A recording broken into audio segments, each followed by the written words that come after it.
Hello, my grammar friends. This is Miss Kepley with another set of notes for the grammar series. And this time we are looking at common grammar mistakes. Now, these are mistakes my students make in writing. These are even mistakes I make when I write them. And when I go back, I find a lot of these things that I have to correct. So I thought it would be good if we go over them so you know what to look for in your writing. Now, as always, I do have practices with this and a 10-question check-in, and those are linked below, or information about those is linked below. So let's get started. First thing that I see are random and missing commas. So let's look at when we need to use a comma. First, we use a comma before a coordinating conjunction when joining two independent clauses. So when we're joining two independent clauses with the word and, but, so, and the other ones, you need a comma. For example, Nina was not a fan of cats, comma, but she loved watching funny cat videos. So we put the comma in between the independent clauses. Second, use a comma after a dependent clause that starts a sentence. For example, even though Nina was not a fan of cats, comma, she loved watching funny cat videos. You use a comma to separate a list of items in a series.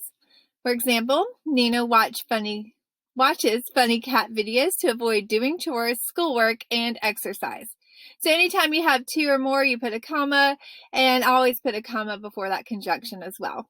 The conjunction in the last one. That comma right there. And finally, well, not finally, there's other ones, but this is the things I see my students mess up on a lot. Use a comma after introductory adverbs.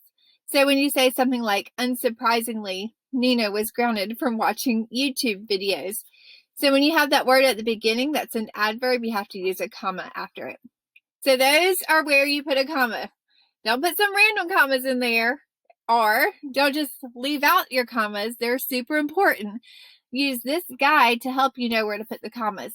Next thing that I see my students messing up on is random and missing capitalization. Like in the middle of their sentence, there will be a random word capitalized or no capitalization anywhere. It drives me crazy. So let's look at when you need to capitalize. First, capitalize the first letter of the very first word in every sentence. And we know this, like we should know this, but sometimes we don't do it. So this is super important. You have to capitalize the first letter of the first word in every sentence. Like this, Murphy was excited for the end of the school day. It's proper grammar. It's what you need to do. You're not texting your friends, so you have to capitalize when you're writing stuff for school. And when you have a job, it's going to look super unprofessional if you don't capitalize the first letter. Also, capitalize that pronoun I. Woo! If I had $1 for every time a student did not do this, I would be a cajillionaire. So when Murphy sprinted past me, I was surprised and had to follow him. You always capitalize that I. Always, always, always. I don't know if the texting world has made it so I think when we text, it automatically capitalizes it for us. I'm not sure. But when you're typing or writing, always capitalize that I. Third thing that we need to capitalize are proper nouns like person, place, or company.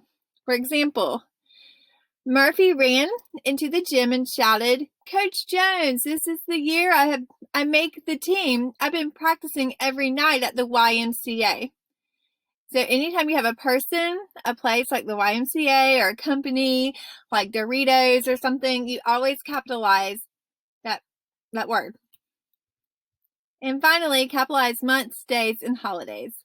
So, Mom, I made the team. Practice starts on Monday, and our first game is the first week of November, Murphy said as soon as he walked through the front door.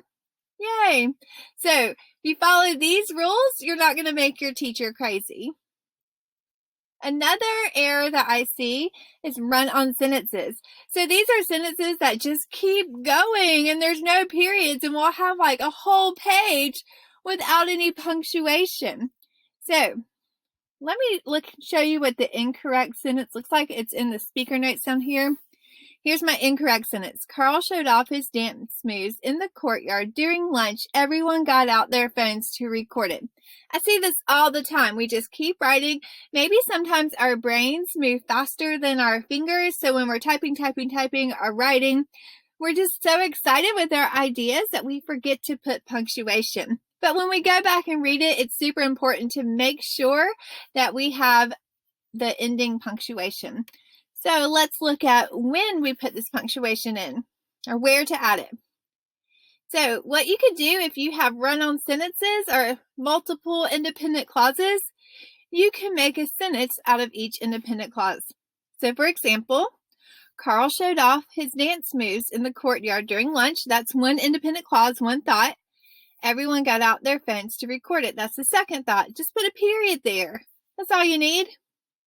Or you can add a comma and a coordinating conjunction. So it could say Carl showed off his dance moves in the courtyard during lunch, comma, and everyone got out their phones to record it. Third, add a semicolon to separate the two independent clauses. So instead of the period, you just put the semicolon. Carl showed off his dance moves in the courtyard during lunch, semicolon, everyone got out their phones to record it. And finally, you can add a subordinate conjunction to one of the clauses. So for example, I have when Carl showed off his dance moves in the courtyard during lunch, comma, everyone got out their phones to record it. So if you do add that subordinating conjunction, you do have to have a comma. And right here, if you add a coordinating conjunction, you have to put a comma as well.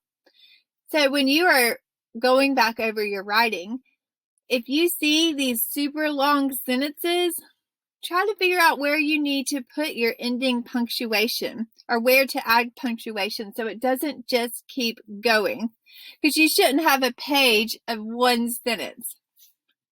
Okay. Error number 4 that I see in my classroom is casual texting language. So here's some common examples. Y'all, I use texting language too, but I use it when I'm texting my friends or family, not when I'm writing something for school or for my principal or anything like that. So here is a common example I see when students are writing something for me. They need to use full words instead of abbreviations. So a lot of times I see this BC, like because. So I went to Starbucks for latte BC. I was tired. Yeah, it might be a lot to write out the word because, but do it, because this looks very casual. And if you're writing for something for school, you need to use formal language. Use full words instead of symbols. A lot of times what I see in my classroom are students using symbols for the word and. So for example, I stayed up all night reading while I waited for Liam and Aviella to come home for the concert. So spell these out when you're doing writing something for school. Third, use proper language instead of slang. And I have seen this in literary response answers.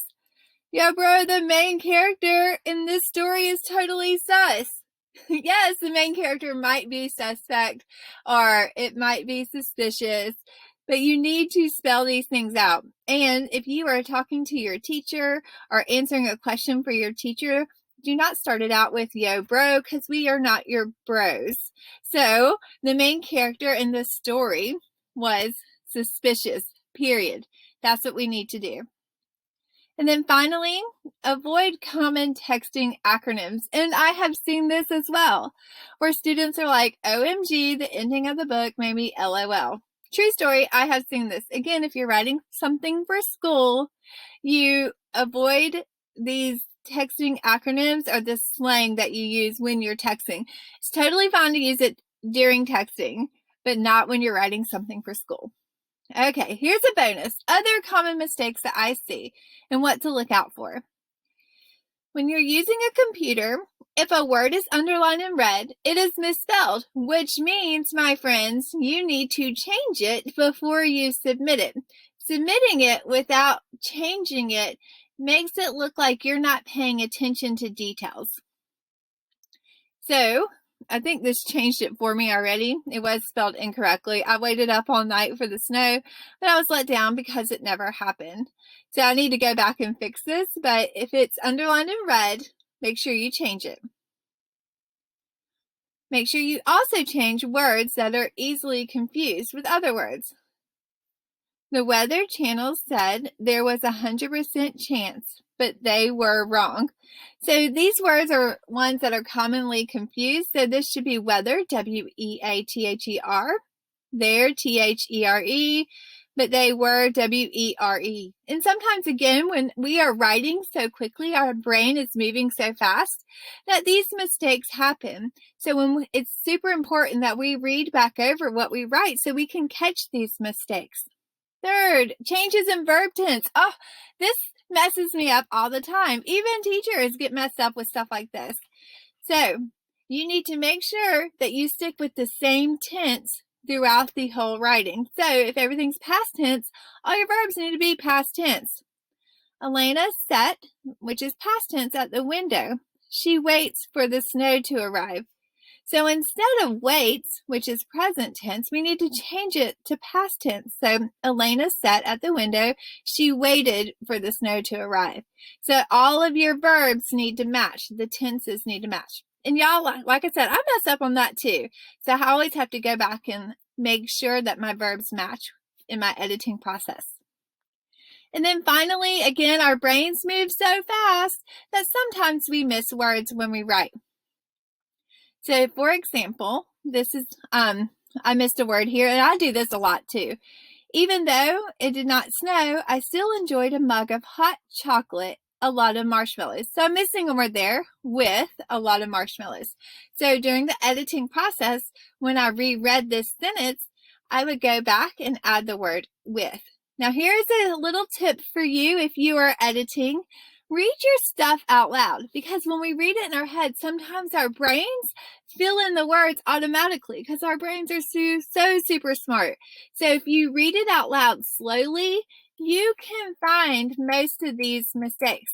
And then another tip for you is to have a friend or a family member read your paper, because again, our brains, we know what we want to say, so it automatically fills that stuff in for us. So after you've done an edit or two, pass it off to a friend and have them read it as well. So that is it. If you have any questions, drop them in the comments below. If you would like more practice with these, if you will look at the links below, there is a link to some of the practices that goes with this activity.